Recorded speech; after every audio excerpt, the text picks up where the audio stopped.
bersyukur nak Islam jong unongsan hima. Beri pi baro. Kesin ke bakadu. Bagani lama jong kesain kongres. Kalau kawe yang rasong.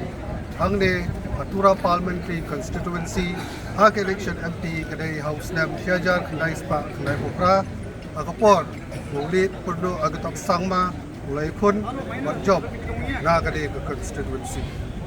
Rai nadu Nam Syajar kedai Spa kedai Popra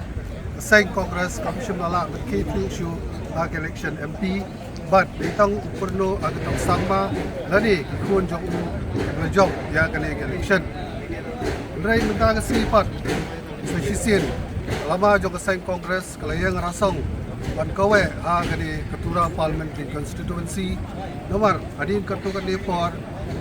kidau pedia ya ke election in sepen bana ya kerteng jong saleng e sangma kertong kesain kongres beden MLA ke Gambegre constituency bung MP batumai na ketua parliamentary constituency aduk benta ketu kijingkeng kibangilayo saleng udang tam silak sanpo hajar AA persya yang kertong jong ka NPP ke Baderu ke MP ke Benta ke Agatha ke Sangma ke shisha usaleng ulatau history agni ke sini nomor ude ubaning kong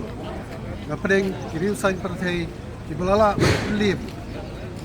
ya ki dukot na galong yeng long sem jong uperdo Agatha Sangma ha ke election MP Ulit perlu agitok sangma mula job lingkong yang election MP House Nam Syajar kudai sepak nyok but nado tung senam bat hadu unda flat no House Nam Arjar kat Mureo klemram batang sisian du kat election MP Lolo jo perlu dagayeng kesem jong lami ru ka agatha ke sangma House Nam Arjar pra kesin balingkong banyakon election MP but House Nam Arjar kat Mureo Rian kecil kelado berkendet jong pono agatak sangma kun jong belau menteri rambak membentang gejala kontrak ke sangma ulami syakmat penyekun buat job agatha ke sangma Husnam aja kat kendai kelai kun yang kena election persya yu Dr. Mukul Sangma nak sing kongres agatak kupon buat kelai job dan rup sau hajar vote AA Raisan senam hadian ni yang kena kejengkelah ke Belawan nadu nang ke Ramadan na giri patba giri madan ithap tidak ikut siliang gisam siliang buat menta saleng ke sangma walaupun kere yalade balik mi kemat dia kene garilom garu hang the apo lok sawa